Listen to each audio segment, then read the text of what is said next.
I left this panel for last because I felt that this was probably the most interesting one for everybody who's attending, which is media. You know, actually being in the same room as folks who are behind the scenes at newspapers and radio stations and online, and they are the news sources. And so why not just go to the source and find out what we need to do to get some exposure? So starting here, we have Amy Miller, who's at WDET. We have Stacey Duford, who's at WOMC. She's part of Stacey and Bobby. We have Lisa Brody from Downtown Publications, Monica Mercer from Our Detroit magazine, John Zemke from Metro Mode.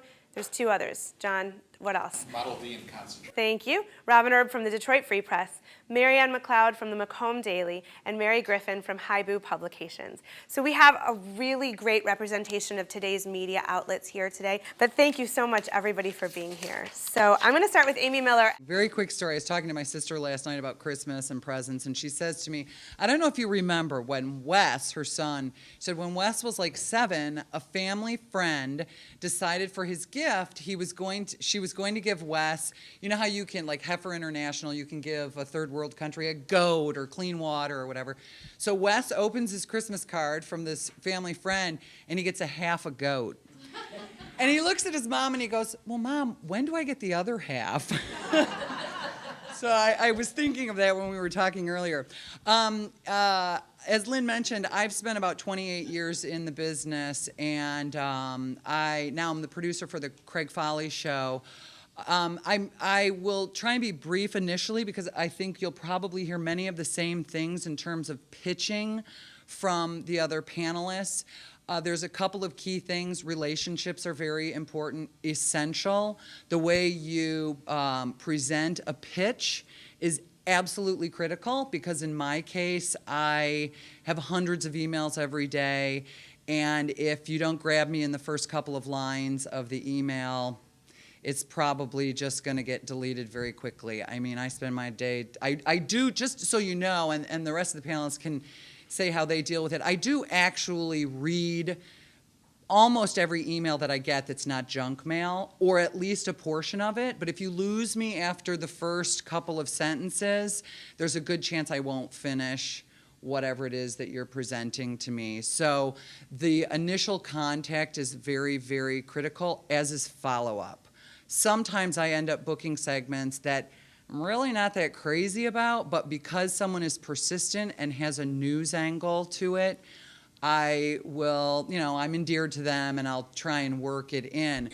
As a rule, for the show that I produced, we do not cover organizations, events, or people specifically. There's a little quid pro quo there, and that is that if your organization is having, you know, a fundraiser, Habitat was up here earlier, and you have a nationally known speaker coming into town for it, or an expert on the war in Syria, or, you know, the list goes on. If you can provide me with someone who is nationally recognized or has some extreme level of expertise in a topic that I think is interesting to our listeners, then there's a possibility that I'll book it and I'll say to you, look, we can mention this event that you have going on in the course or in the context of the interview, but the interview's not about the event. We have so many pitches from people who want us to cover their event or feature their awesome organization that does awesome things, or a specific person, that we can't accommodate all those. So there's got to be a harder news angle or something unusual about it. If it's a person, maybe it's the only person that does X, Y, Z, and that makes them unique. They're not a national expert, but they're the first person to do such and such. So I could go on and on, but I'm going to let everybody fill in here.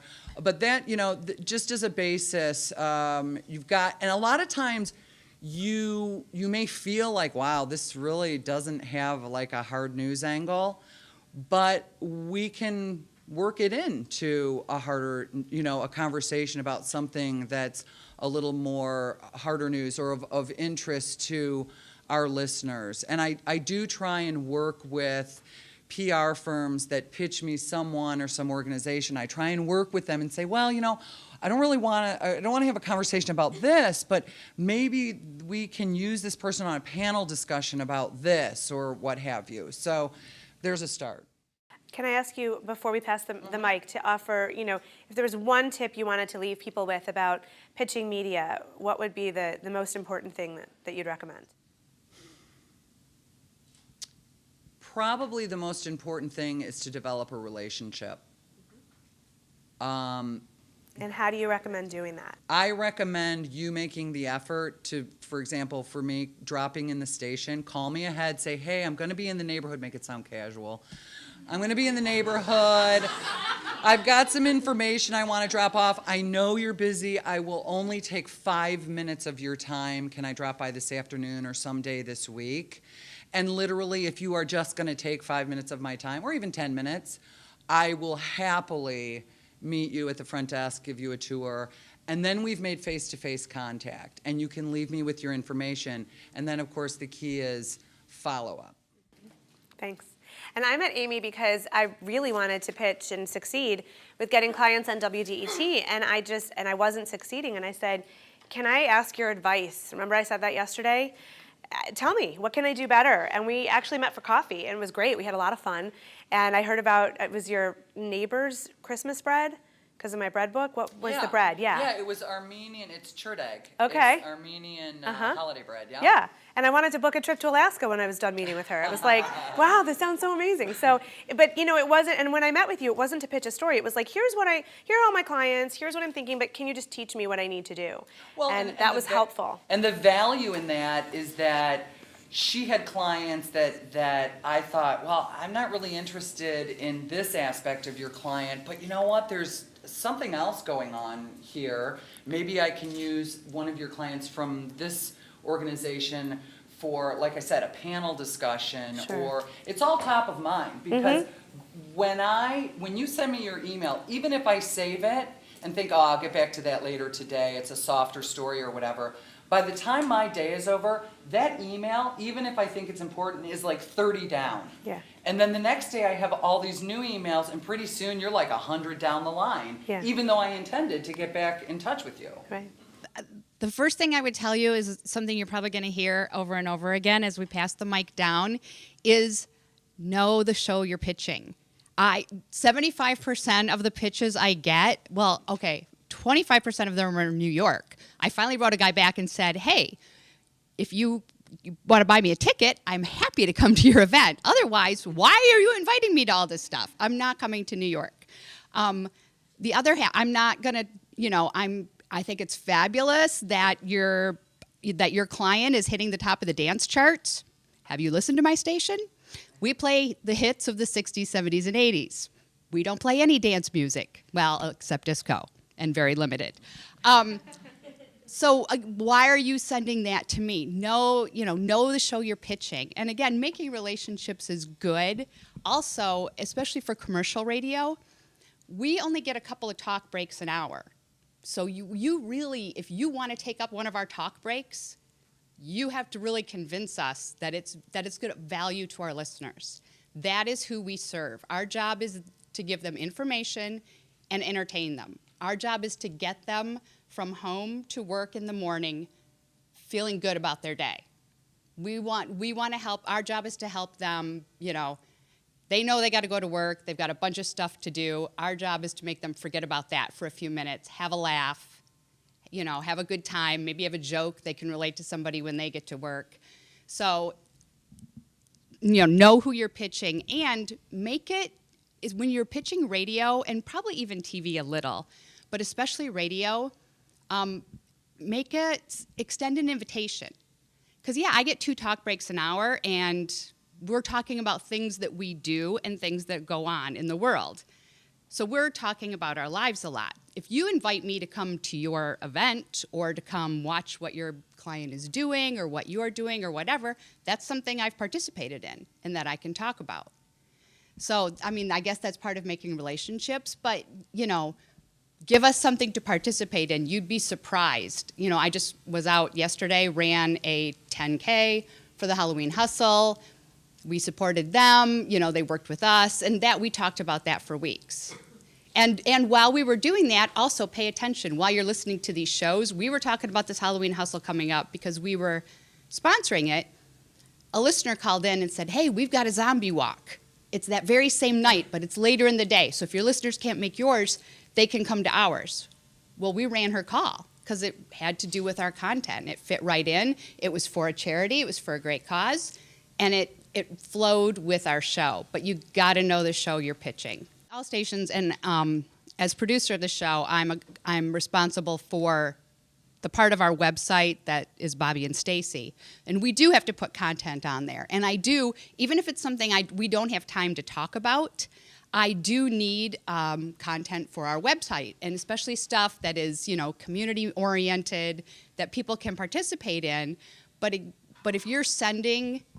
If you want to get it on there, you need to help me, which is make my job easier because I'm the producer, I'm doing the traffic, I'm the on-air talent, I'm doing the website. That's just 4 jobs that I do every morning. There's a couple more too. So I need a good, clean press release. I need the details up front. Who, how, where, when, why.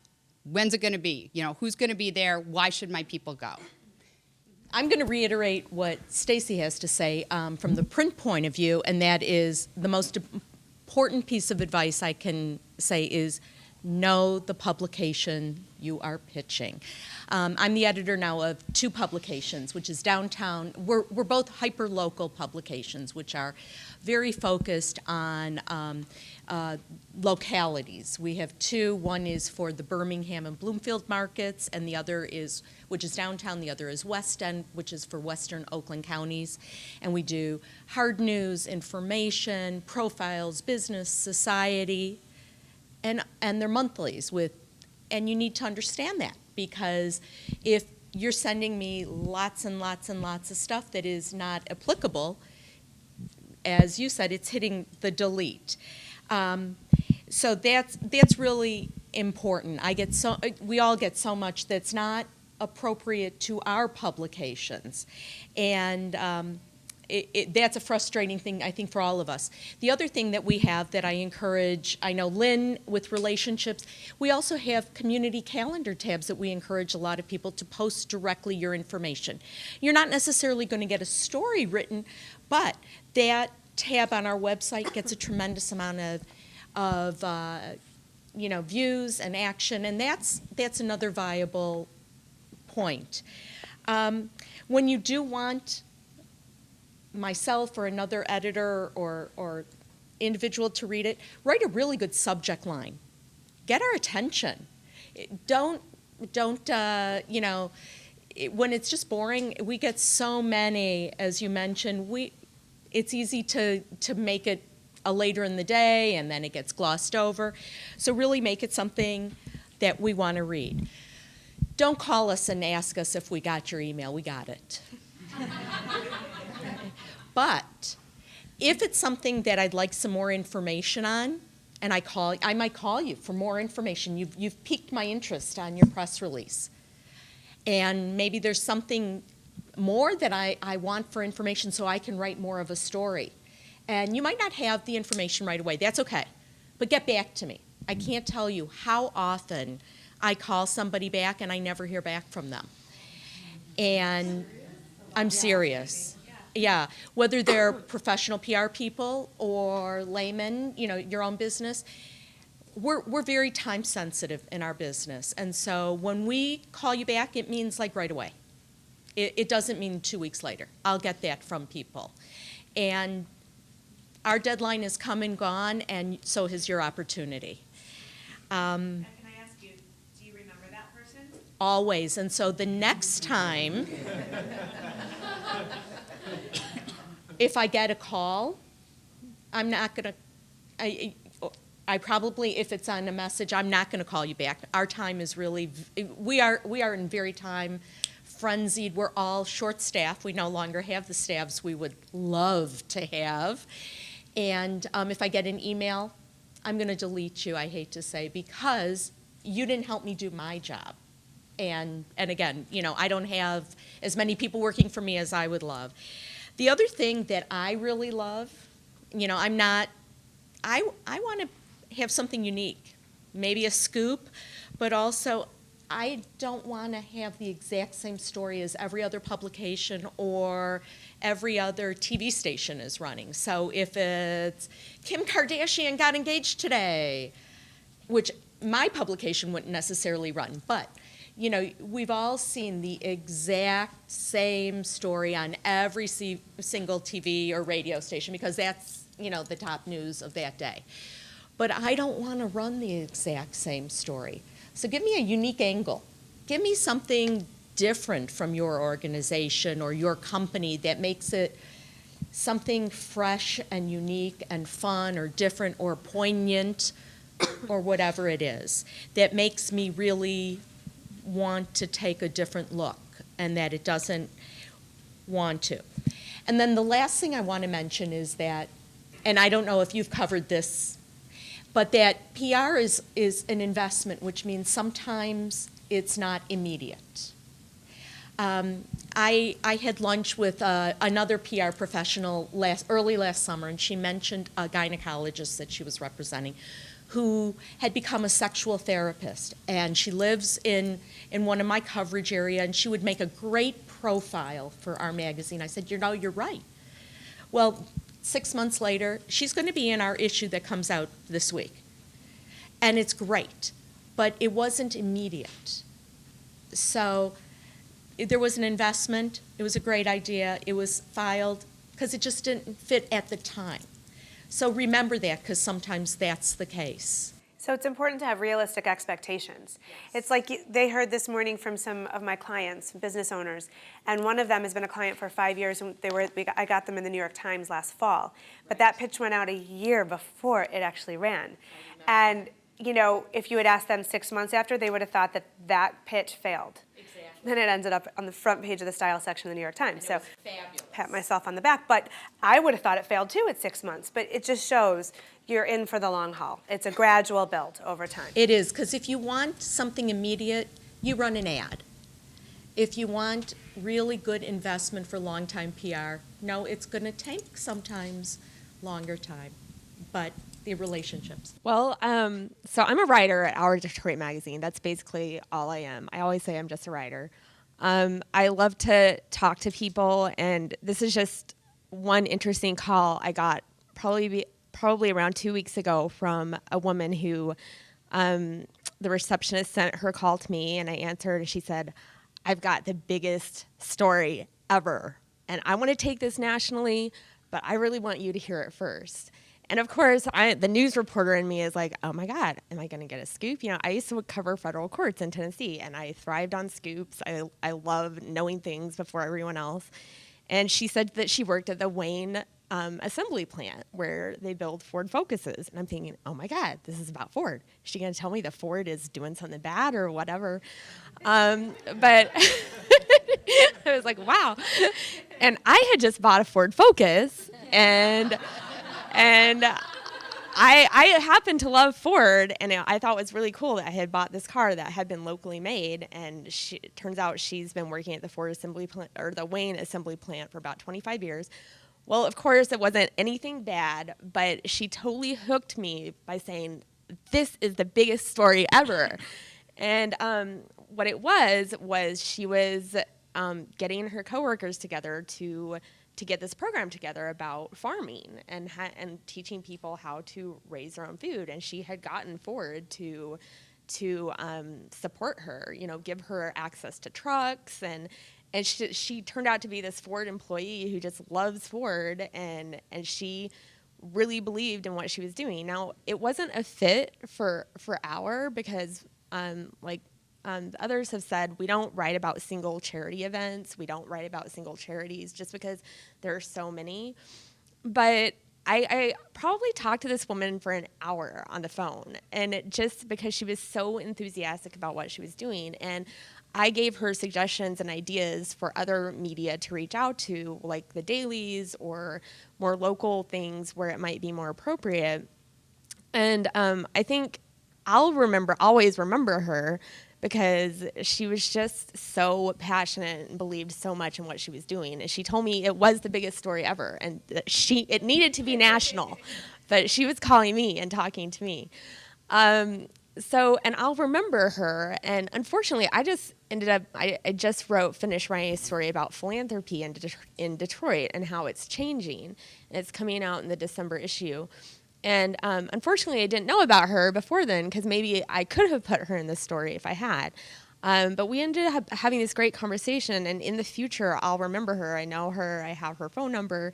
And if I ever do end up writing another story about, I don't know, maybe urban gardening or farming or anything. I mean, that's always been a big issue in Detroit for a couple of years now.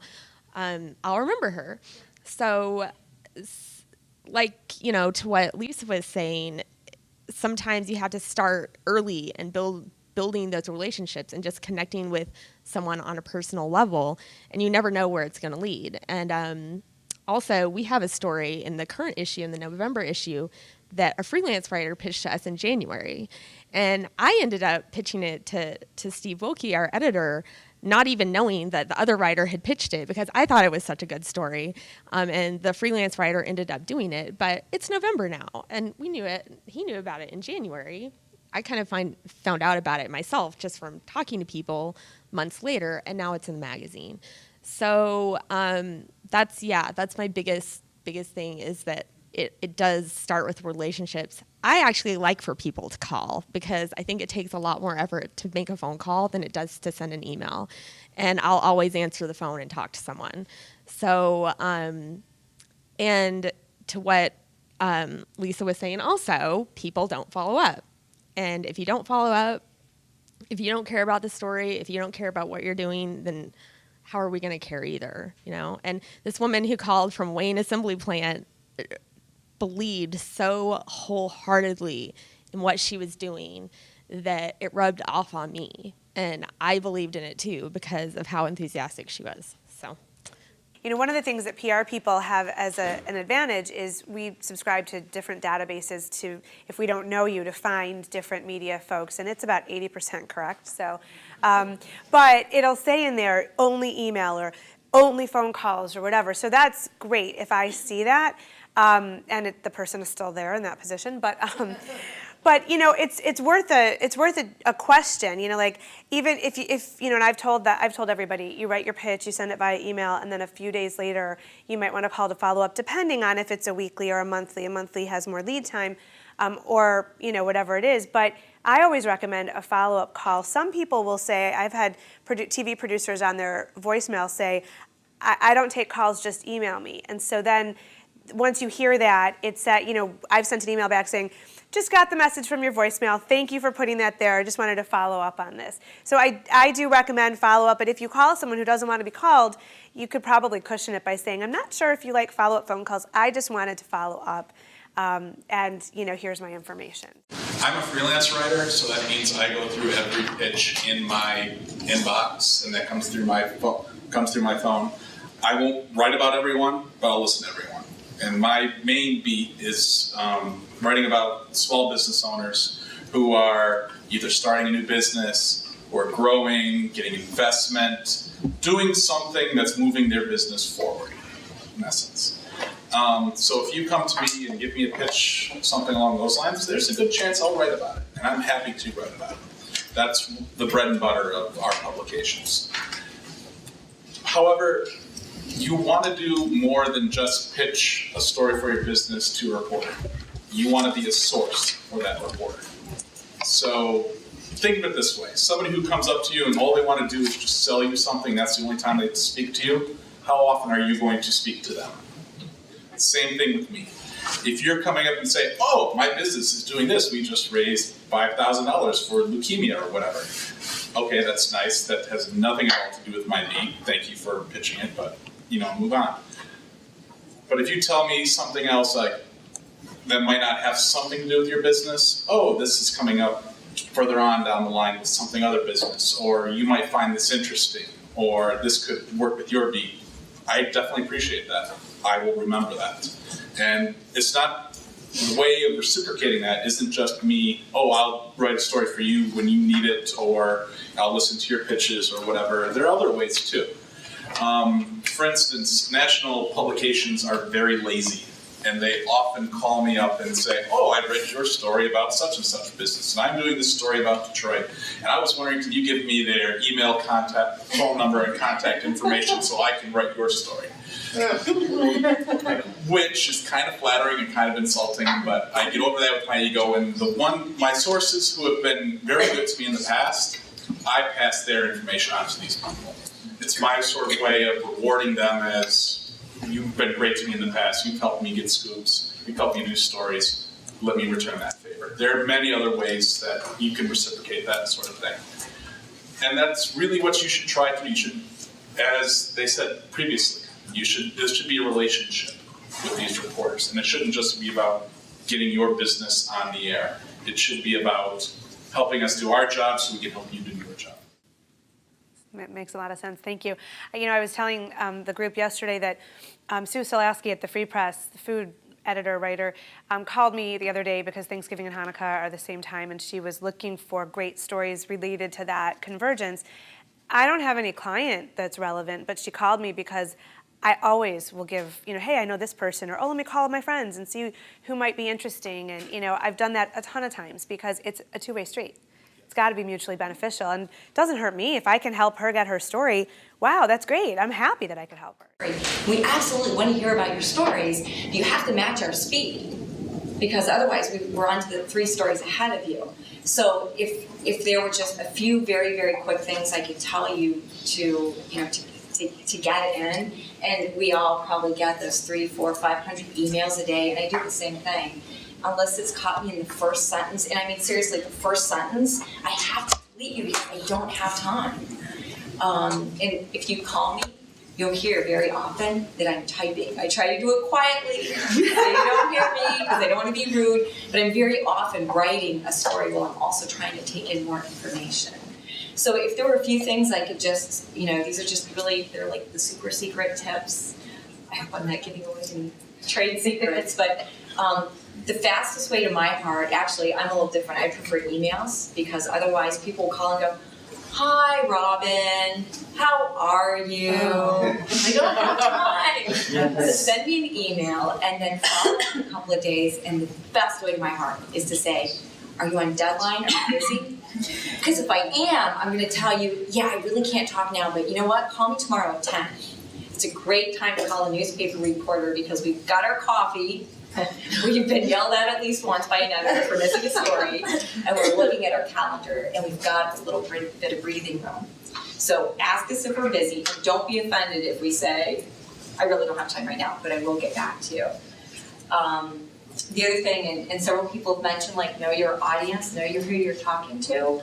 I cover health, so I don't care about I'm trying to think of, You don't want a story on Thanksgiving and Hanukkah foods? Exactly. Okay. I love you, Linda, really, that's Sue's job. but instead of calling a bunch of different people trying to tell your story, find out who best covers that area. Is it a daily newspaper you're trying to feed your story to? Is it a radio show? And then find the right reporter. And then the other way to get to my heart is to say, hey, Robin, I just saw you covered this. Guess what? I have something like this, because that tells me you're paying attention to. And you mentioned kind of taking the time to call somebody. To me, that's the best way to telegraph to me that you've taken the time and you really want to talk to me. Really, I can't overemphasize it. Your story. I mean, think about it before you call, or before you've probably been doing this all weekend. Think about your story in seriously 2 sentences. See if you can, after that, we'll pull some details. You can offer some details, but get to the point in 2 sentences. And then finally, and this is a super secret, trade secret, evergreens on the holidays. Well, there's a couple of things, I guess 2 points to that. Yeah, the holidays come around, but we don't want the same old holiday story. So right now, I'm getting a ton of pitches every day because I cover health and aging. So I get a ton of pitches every day about the stress of caregivers. And it's a big topic, and a lot of people are dealing with the stress of caregiving an elderly person or disabled person. We want that story, but we want it new. So what is new about your story? Is it a new service? Is it you're taking care of a certain client? kind of that kind of thing. But think what is unique and new about this. And then the evergreen thing is, there's always this lull in the newsroom. We lose staff, just like most businesses, we lose staff around the holidays, so we're always looking for that quick, easy story that we can put in the can, and the editor can sit on for a week while we have no staff, and then bam, we have a big space in the paper that can unload it. So if you've got this really cool business that you haven't, or a story that you haven't had a chance to get traction in, think about it right before the holidays, and that includes not just Christmas and Thanksgiving, but Labor Day is a big one, July 4th, Memorial Day. We always need stories in the can for those days. The theme of my little talk here is gift wrapping, and so kind of going back to the basics and maybe some common sense strategies. Even before industry-wide editorial cuts / staff newspapers, the staffs of newspapers around the country, mainstream journalists were all about two kinds of stories. And the first one is breaking news, which includes crime, weather, accidents, elections, and politics, sport, and some entertainment news. And then the second one are lifestyle trends. And that would be like education, things to do, calendar of events, healthcare, general health and fitness, the arts, and business. And because time is always of the essence on breaking news stories, a fair amount of time and resources, and what I mean by that is staff, are devoted to this kind of reporting. So for a publication like the Macomb Daily, manpower and fewer resources are dedicated to business coverage and lifestyle trends. So, which brings us to the whole gift wrapping theme. The more thoroughly and thoughtfully a business story is presented, the better chance it has of drawing an editor's or reporter's attention and then following through on it. So I'll give you a real life example. I'm going to just change up a few details to protect the innocent, but we got a press release for an upcoming home show tour. And the name of the city was included, but the specific location and address were missing. The PR person's contact information was included, but there were no names or phone numbers for the actual organizers. Another thing that we're always looking for is tightly focused, colorful, candid photos. We always appreciate those with feature stories. We don't always use them, but when we need them right away. So this pitch did not include photos. However, it did include the words, photos available upon request. So this means a couple of things to me, who's on this tight deadline, that it will take a little extra time to pursue these and track them down. And the other thing it means is I have no idea of the quality of the photos. They could be like really low resolution, faraway shots, very static shots. So I'm already taking a risk by, considering this story. But it was something that we were interested in. In this particular case, we thought it was interesting, and we decided to kind of pursue it. So we requested the names of the contact people, the key players, as well as the photos, and this was the response I got. PR contact said that the organizer was out of town for 3 days, but mentioned that that she could provide a backup person. So we're kind of moving forward here. And then regarding the photos, and this I get this response so many times, and I really can't believe it. But people will say, "Well, just go to the website." We have a whole gallery of photos on our website. And so what it is with website photos is they often and probably usually don't have the resolution or quality that we need. And so I, kind of reiterated my request of, can you just please send me some JPEGs? And it just shocks me that they took all the time to prepare this press release, and make this pitch, but they're not willing to necessarily provide the photos. So at this point, I had already invested time and energy and had a location for this story. So, despite the roadblocks, we decided to pursue it. We did send a photographer out to shoot our own photos, and the story came together, but I will never use that PR person again. There's no relationship there. It's just, it's not going to work in the future. And then I'll also provide a positive example. This was an organization, and it's funny that you mentioned it, but it was about an adult caregiver expo that was coming up. And so the intent for them was to draw people to the expo, but the secondary issue was to raise overall awareness regarding the needs of caregivers.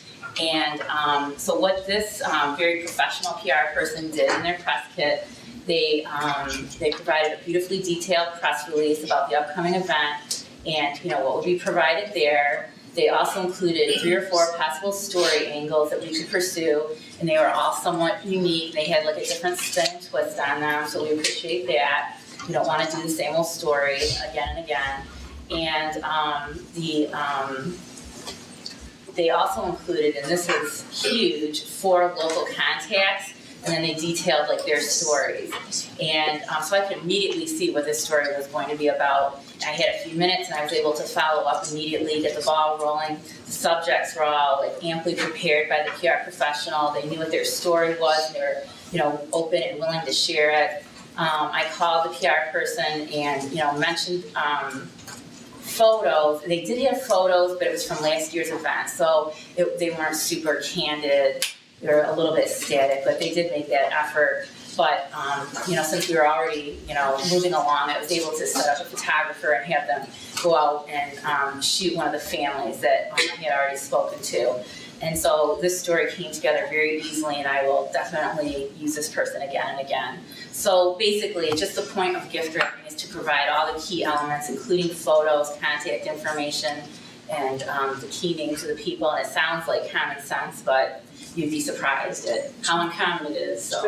Right. Well, thank you. And I think it's really an important point to realize that yes, you are getting something in return, okay? So any media person who puts you or your company on the air or in print is doing you a huge favor, and you're getting great exposure. What are you doing for them? It goes both ways. So you build a relationship, and it's maybe right now there's something for them, or maybe in the future when you refer someone, or I was just thinking of you, maybe this could work for something else or whatever. But, sending a pitch and not having half the information there and then saying, go to my website, which is incredibly rude, So it's like, really? Do you want this coverage?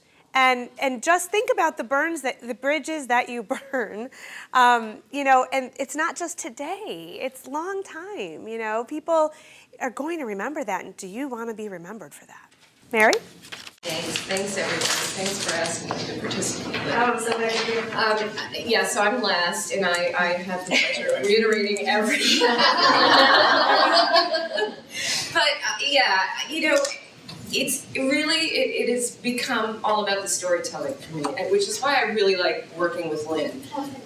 So when you approach somebody in the media, make sure it's a story. I'm always looking for really good, engaging stories for my readers.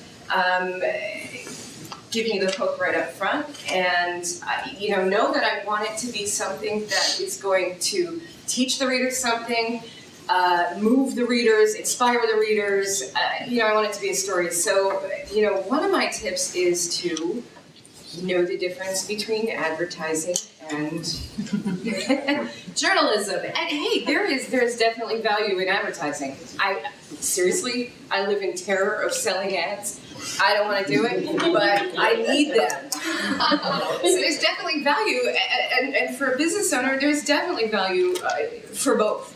But, Lynn asked the question, how can media or how can journalism and PR work together for mutual benefit?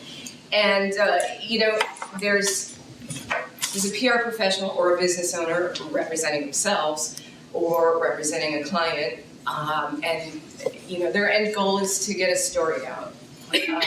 My end goal as a journalist is to find the stories that are going to engage readers. So there definitely is a common goal. That common denominator for me will always be the story.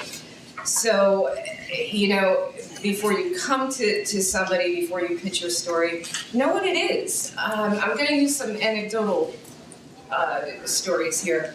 I got an email from somebody who I got this completely meandering.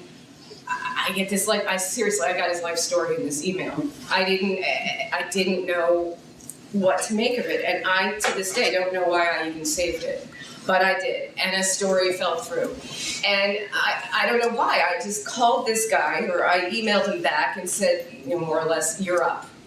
What have you got for me? And then it came out, he's written 3 Greek cookbooks, which was never mentioned in I loved talking to him. I loved hearing about his Greek heritage and his summers with Greek family in Greece. It just made such a wonderful story for me. I didn't know about it in his, I honestly don't know what the point was to his original email. And seriously, I don't remember why I saved it. So, there's got to be something unique, and there's got to be something that is going to really be of value to readers.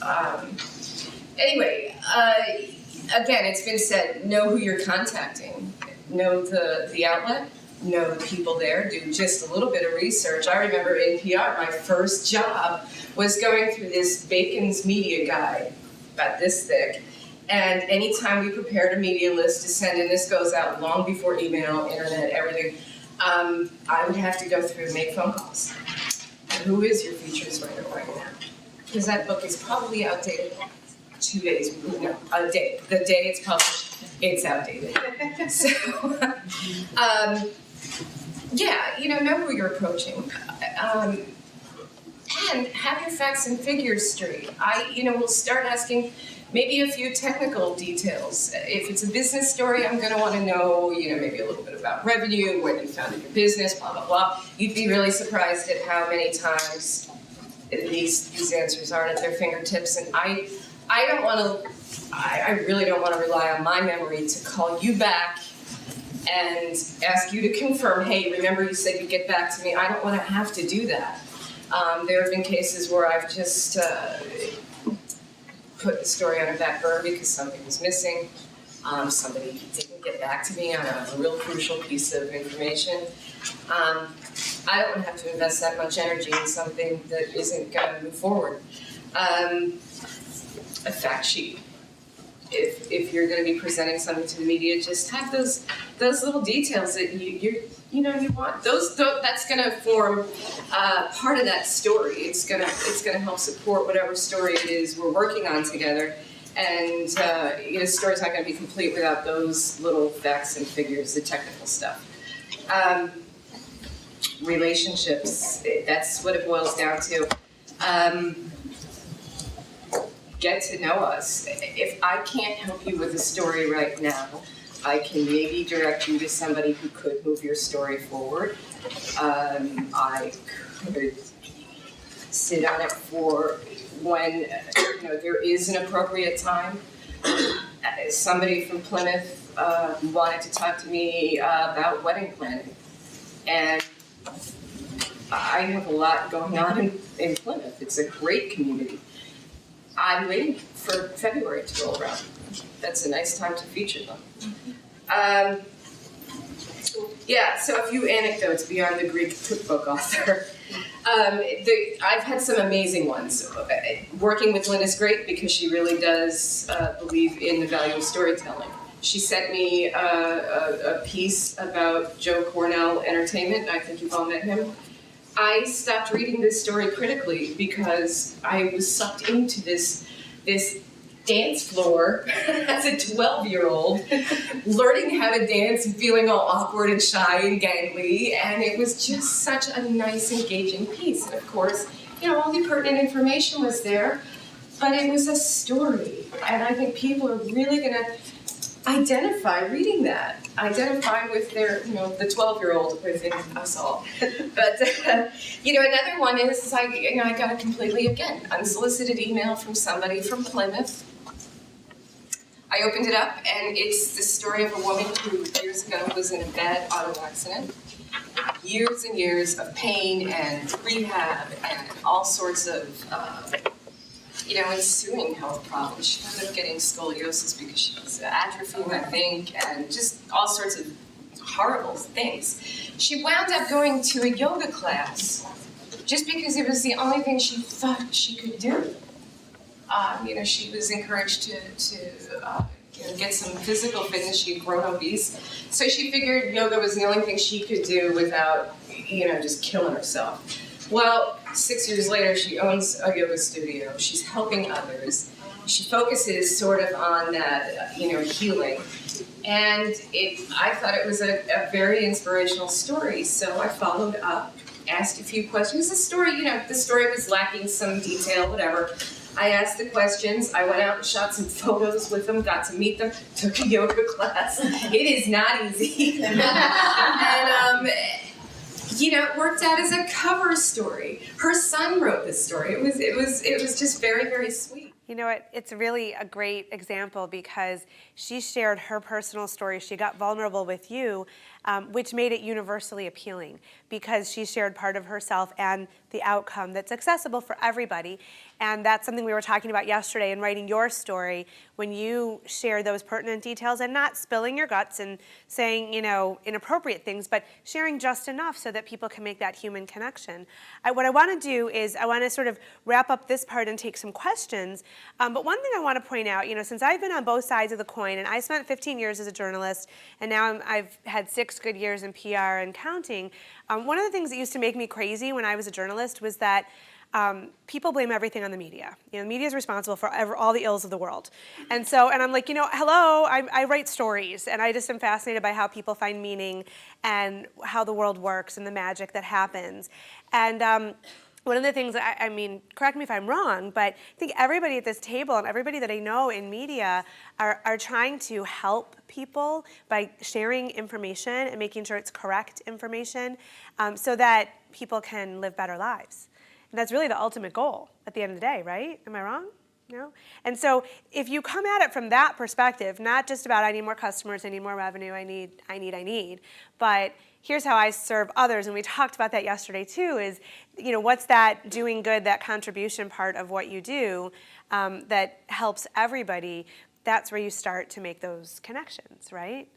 So I would love to open it up to ask some questions so that we don't go on and on, but you guys have heard a lot of information. You have undivided attention of 8 really prominent media people here, which is huge. So what questions do you have? And don't pitch your business in these questions. Just ask, you can do that later, and hopefully you do it in 2 sentences like I've taught you. So what questions do you guys have? Denise. Someone, I can't remember, I think it was you, that says two or three different angles on a story. Mm-hmm. And I like that. I mean, having options is probably a good thing. But my question is, how do I say this? The people outside of the media like myself that have exciting stories to tell, but need 20 minutes to tell it. I mean, I'll help you edit before you ever call it. Yeah, but I understand that. I would never pitch to anyone at this point. But what I'm saying is I guess I see it as it's a real, from sitting in this chair for 2 days. I'm educated, I know how to write, I've done business plans, it is such a unappreciated, I think, profession. I mean, I just wanted to say that because, I just never realized, and my sister's in the media, big time in the media, but I never realized what actually goes into it and the time and energy that goes. When you were saying about a profession that doesn't pay, it's almost. I shared with them yesterday how when I was graduating college with a journalism degree, and the lowest paying of the low paying careers were sort of. I don't think it's changed. But it's almost, to your point, it's almost, and I'm getting off topic, it's not really a question, but I'm trying to get my head around, okay, I've been in business for years, I've been very successful, I've never really had to deal one-on-one with the media, and now I own my own business, and I see press releases flying around all the time and all these different things, and I think they're great, and it's just like reading the Wall Street every day. You get those lines that grab you, and you think that somebody just sits there and comes up with them. Well, it's helpful to have that objectivity, and so when I work with a company, I am outside of it. So, just like I said yesterday, everything your baby does is beautiful, even when they poop, and it's really not. And so it takes the next door neighbor to say, everybody poops, it's not a big deal, but this is special, And so it's, even if it's not a PR person, even if it's your next door neighbor or your friend or your sister, and say, this is what I'm thinking of pitching. What do you think? Having that outside counsel, I think, is really important. But I would love to follow that up with a question, and I want Amy to answer, is, for somebody like Denise who wants to reach out to somebody, so we'd answer the question of how do you find that story, but what would be your advice? Not PR people, but just everyday folks. It was mentioned only once, I think, but it's really a really good piece of advice, and that is I love when I get pitches that say, here's what this person can talk about. Bullet point, bullet point, bullet point, one sentence, maybe 4 or 5 bullet points. Or sometimes, I book up to 8 segments of radio a day, 8 different topics in a 2-hour show. And the host is very, very busy. And so if I can give him information that I have received that says, here's 3 suggested questions, he may be like, I'm not asking those questions. But maybe he's like, wow, these questions are really thought out, and that's a great question, and it'll get me in, it'll at least open the door into the interview. So I love bullet points high up in the pitch. Here's what this story is about, this, and this. Or here's some suggested questions for the interviewer. Sometimes I'll rewrite the question slightly, but it's like gift wrapping. Again, it's like, wow, this person has done 50% of my work for me at this point, and now I just need to fill in the blanks for the host so that he can do his homework, or God forbid he's not prepared for the segment for some reason, and at least in front of him I have, the basic information and 2 questions. Great, thank you, John. To add something to that, when I went to church this morning, we have a new priest and he drones on. And I often, at the end of the sermons, I'm like, okay, what was that about? And I'd sum it up in my head in a sentence or 2. So when you're thinking about, how am I going to put this pitch on there, take everything that's in your head and just picture yourself as that priest on that, on there. And it's like, okay, love thy neighbor. That's it. It's good.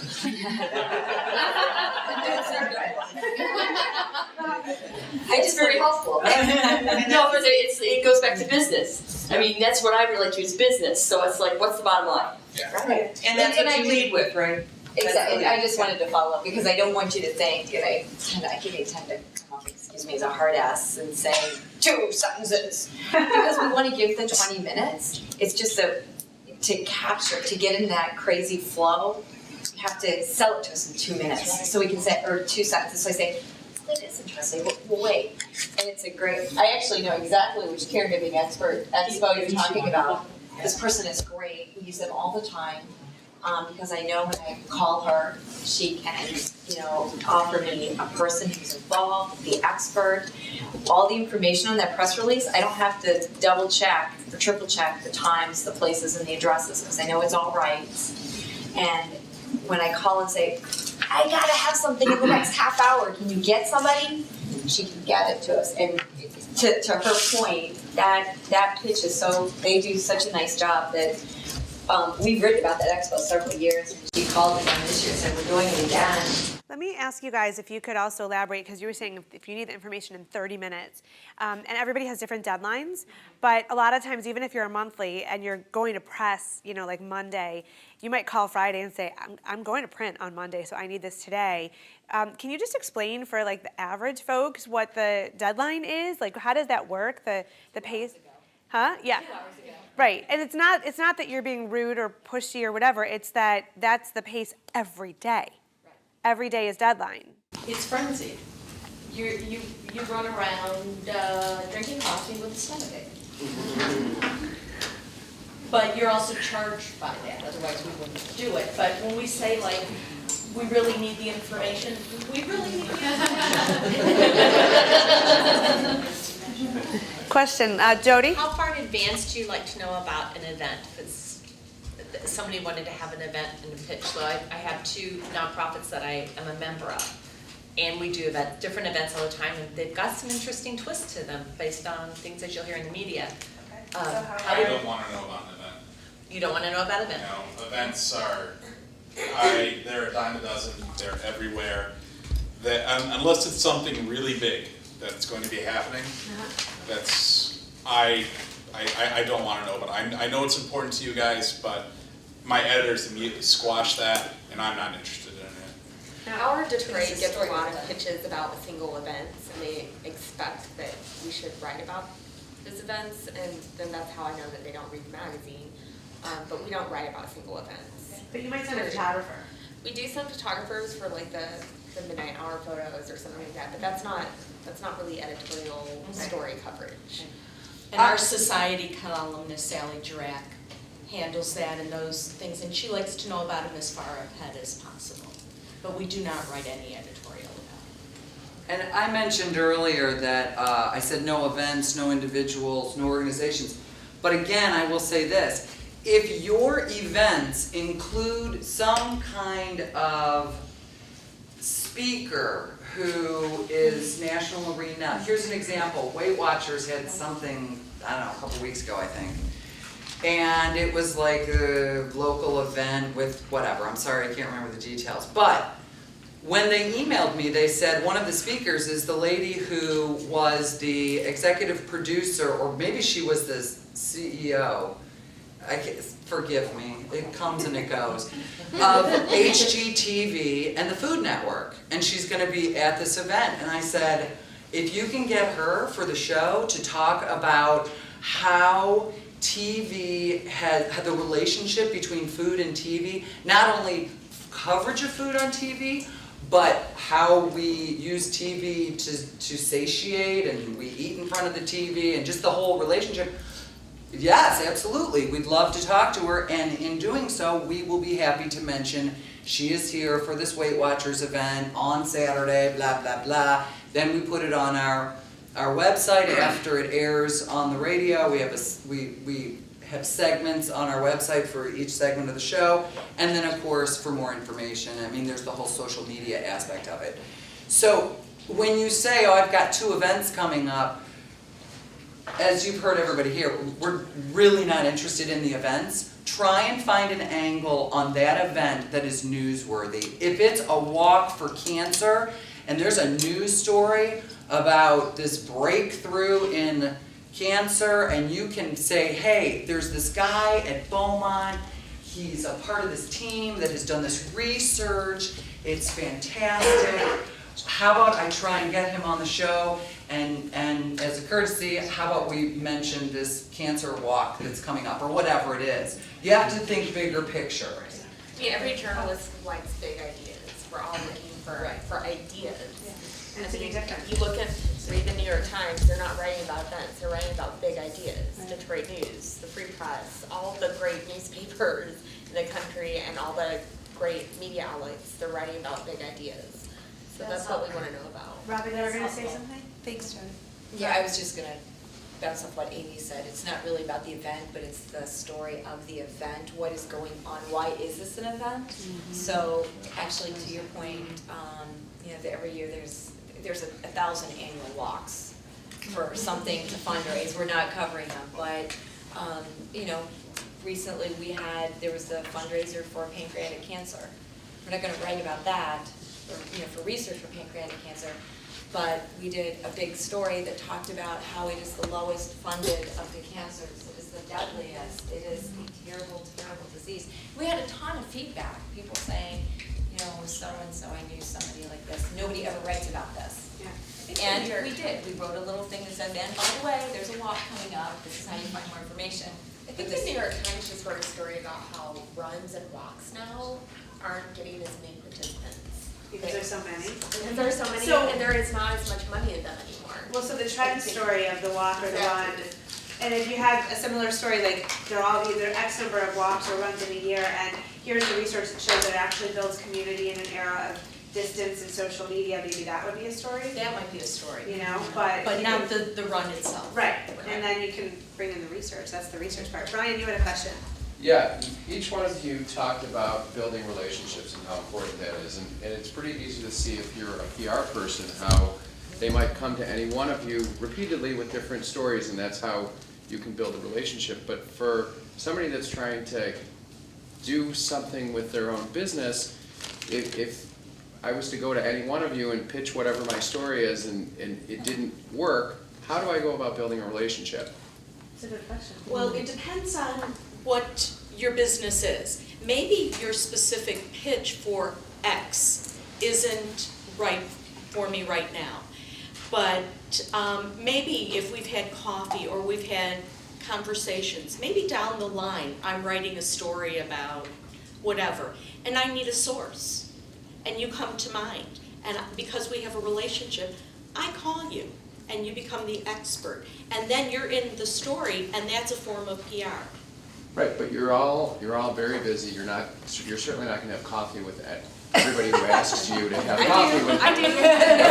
Wow. You know what? Okay. It depends on hardly what anyone asks me. That's right.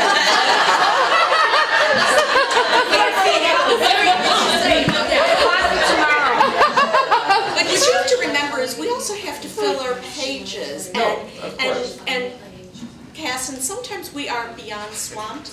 And then, like Robin said, we have lulls, and it depends on what it is and what your business is. And I write, besides some of shorter municipal or whatever, I write very long, in-depth informational stories, and sometimes I need an expert and I need a knowledgeable source. And if I know that you are the person for X and I need that, you're going to be the person I call. Robin, what were you going to say?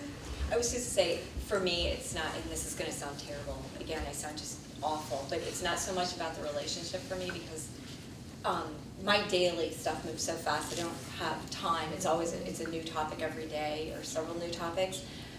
What is more meaningful for me is for you to know, or for any of you to know exactly what we're writing about and exactly, like, what does a free press cover and how do you fit into that?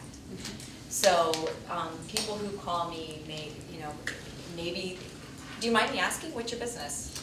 We have an entertainment company. We do interactive entertainment at events. Okay, and I know nothing about this company. Which is events, which is not what they want to write about. Of course, I was told not to pitch. No, actually, Right. brainstorming though. But think about you probably, again, none of us are doing events. Right. But maybe there's something interesting in forgive me because I know nothing about this business, but maybe it's.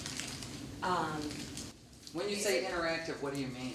Something that gets the guests from the events to participate on some level in the event, and they're given some sort of like photos, hand waxing, things to keep your people busy at events. So just different things.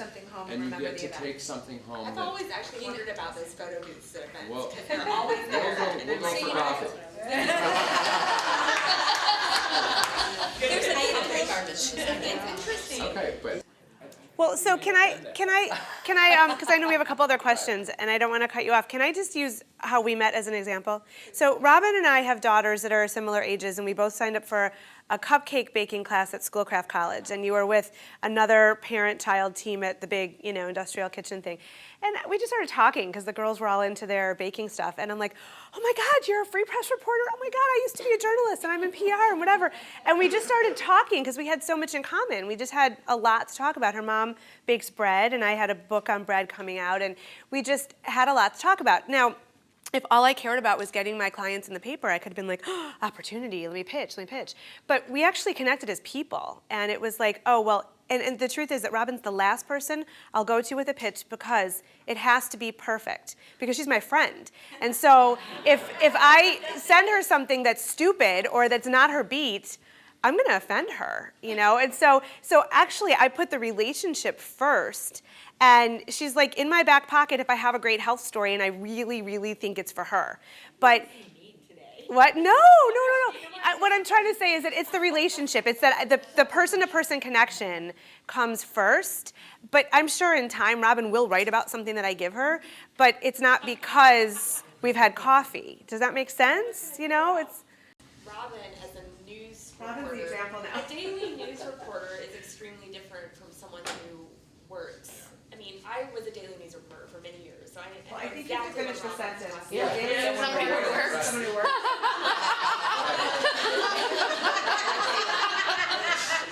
The rest of us have time for coffee. Let's check the replay on the tape.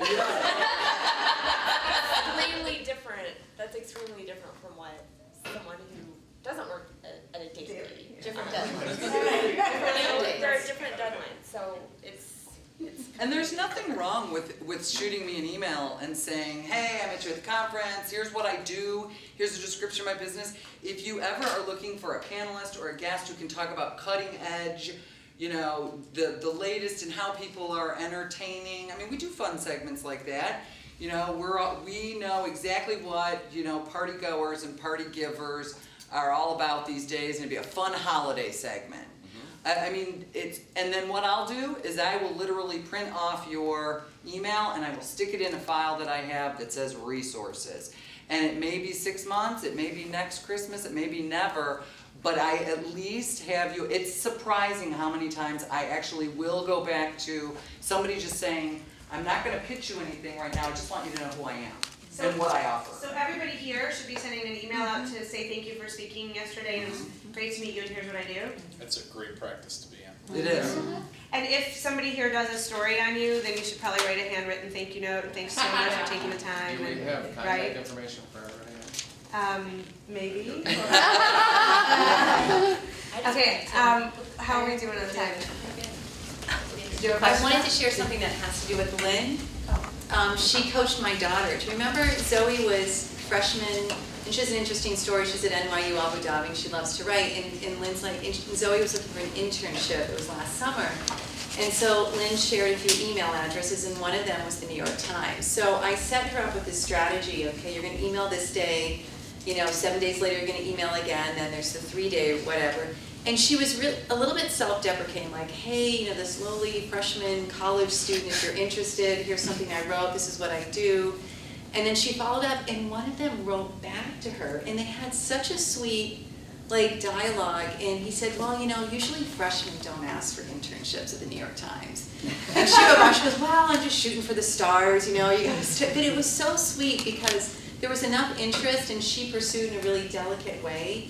And she also included always, is there anything I can do for you while I'm over here in the Middle East that might help you or serve you? So now when she gets a piece or something, maybe every 6 months or 8 months, she'll send it to him. And even if she doesn't hear back, like I don't think he'll forget her. Because it was so like off the charts, like who's this funny? She also stood out. She wasn't just any college freshman, she's at NYU Abu Dhabi, which is really interesting. And it's a particular area of the world where there may not be a ton of reporters or, you know, whatever it is. So she's gonna stand out in a lot of ways. And each of you can figure out how you stand out from any other business owner or nonprofit leader and make that distinction, you know? Rich, you had a question.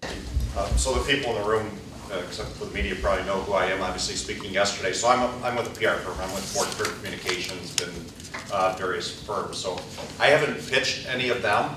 I certainly have worked with their publications, or some of my colleagues through other agencies have worked with them.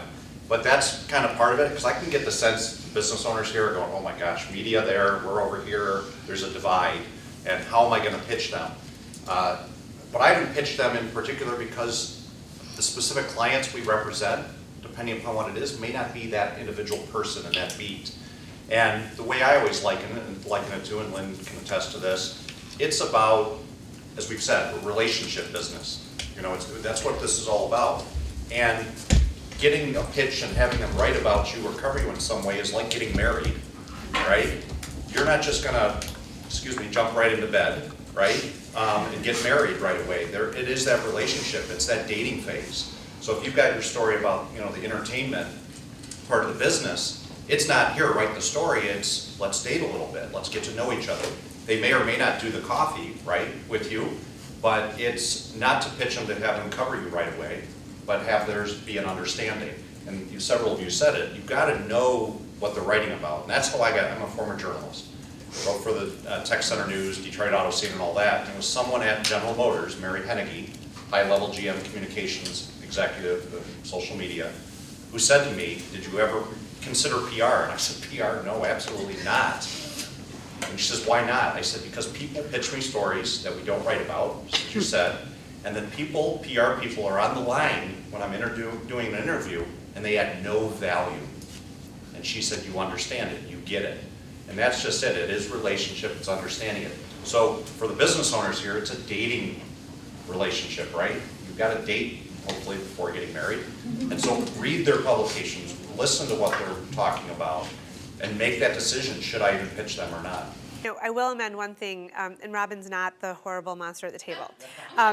But I'll call Robin because I don't know everybody at the Free Press. I know a few people, but if I have a story that I think is Free Press worthy and I'm not sure who to pitch, I'll call her at 10 a.m., not on deadline, and say, who do you recommend? What do you think? And because we have a relationship, she'll probably give me a name and, recommend me. And just like if she were doing something on health or aging or whatever that she knew I might know people, she might say, Lynn, do you have a source for me? Can you find someone? And I'll do my best to find someone, even if it doesn't benefit me because it helps my friend. And that's actually a great tip, though. If the reporter, if I'm not going to do, and I'm pretty good about this. If you call me and it says something I'll cover, I'll suggest, hey, you might want to call so and so. But if you feel like you're running up against a wall, you may want to say, it doesn't seem to really fit. But is there somebody else I should talk to? That's a great question to ask. Yeah. Who covers this? I have a tip for business owners. If you're trying to contact a radio station, mine or any other station in the market, the first thing you should always say is, we listen to you. Otherwise, and we listen to you while we're at work, because we're all competing for ratings, we're all competing for listeners. If I know you're listening, every morning, one of the things I prepare, first thing, is a list of businesses that we know listen to us, and we give them shout outs all morning long. Thanks to, Parker Industries and Troy for listening, for having us on this morning. So if we know you're listening, that also is going to that should be your first sentence when you try to approach it. And that's actually PR for them. They just got a shout out on WOMC, the truth is that you have to take the time. So if you don't listen to her radio station, but you want to pitch Stacy, you better listen to her radio station. Spend a few days. That's putting in the effort, right? I know Cecily had a question. Not really a question, but I don't know if I'm hitting the nail right on the head, but let me know if I'm wrong. But it goes back to what you were saying about the events, because we're similarly in the same shoes. But I've been through this in the last 2 days thinking about it, like what the heck at first, like how do you go about this as a business? But now I think about it as like 2 weeks ago I went to a mitzvah, and we shot the mitzvah for these kids, and this kid had Down syndrome or something, so it was a very unique situation. And the grandfather was divorced and hired a, what do they call it? An escort from LA, and flew her out here, and she was obviously an escort, to go to the party as well. And the mom didn't want us to go. To escort the grandfather or the kid? To escort the grandfather. Okay, all right. Young woman, escorting grandfather at this disabled child's mitzvah, and it's a family extreme craziness because the mother does not want escort in the photos, does not, or in the video, and if she is, edit her out. Don't care what it takes, nothing. And as a photographer, I'm like, okay, this might be difficult, but that's what I thought. I keep thinking about this is not an event. Hi, I'm a photographer, I do this and this and this. More something that happens at our events, and like how I would go home and tell my mom, like, oh my God, can you believe that this happened? Sort of thing. Yeah, that's how, and like, I think that's also what they mean by relationships too, less than just being like, hi, I'm like, oh, like, no, hey, like, here, this happened, do what you'd like with it. So this is, what you do is the events, like smaller events. Photography. You do photography for any kind, and he does. We just go to, we go to the same type of events, those weddings, things like that. Any last questions? Yep, Danielle over here. So a lot of you talked about number 1, relationships, number 2, follow-up. And there's some variations on how you guys would like to build relationships and everything. Is there any key takeaways on how often to follow up or what would be appropriate? Pleasantly persistent. So don't call me every day. Don't call me every week. But if your email appears in my inbox once a month, okay, cool. I mean, that's if it goes a little bit like once every 2 weeks, I probably won't. I'll know you're out there. If I'm not responding, I'm not interested. But at least you're registering. Although I will say that John answers everybody, even when he's not interested. He's really kind about that. So not everybody does. They just don't have time. There's too many people to respond to. The story that triggered it was the one about the gynecologist turned sex therapist, because you said that took a year. Or- So yeah, follow-up's it did take important, time. so I'm like, I wonder how often they follow up. You know, and there's a lot of things like that, but understand that sometimes we get a lot of emails, and if you don't hear back over a long period of time, it's not to be rude, but we all get so many emails, we can't possibly respond to all of them, and we apologize ahead. And it's nothing personal. I mean, it just may not be a fit. And, you know, and is anybody here, and I'm not offering your free time here, which I'm sure you have none of, but is anybody here ever open to offering some advice? Like if somebody's trying to pitch and they're just not succeeding, is that a worthwhile request? Like, what did I do wrong with this pitch? Like, how could I have done this differently? Is that something that people... All the time. Yeah? I have no problem telling them, all right, this is why I'm not interested in it. Okay. This is why probably other people wouldn't be interested in it. As I own a small business on the side too, and I understand that you guys, you're trying to gain traction with what you're doing. You're putting your all into this. I have some sympathy for that, so that's why I do that. I have something to add to Yeah. that. That's a good point, because you know, another anecdote here. I'm staring at the abyss of several blank white sheets for several magazines every single month, and somebody mentioned we have to fill pages. So I'm always looking for the expert, whether it's just a one-off column or maybe somebody appears monthly in one of my magazines about fitness or food and wine. And I got one out of the blue, and I was kind of pleased to receive it until I opened it. I wanted, this guy I guess was a Livonia business owner. He owned a flooring company, and I opened it and I learned all about their expanded showroom and their large inventory and their low prices. This is what I mean about know the difference between advertising and a real valuable story. I did go to the trouble of emailing this guy back, and made some suggestions. I thought that maybe make a good story. Hey, why don't you give me something? Why don't you write something? Give me a couple hundred words on,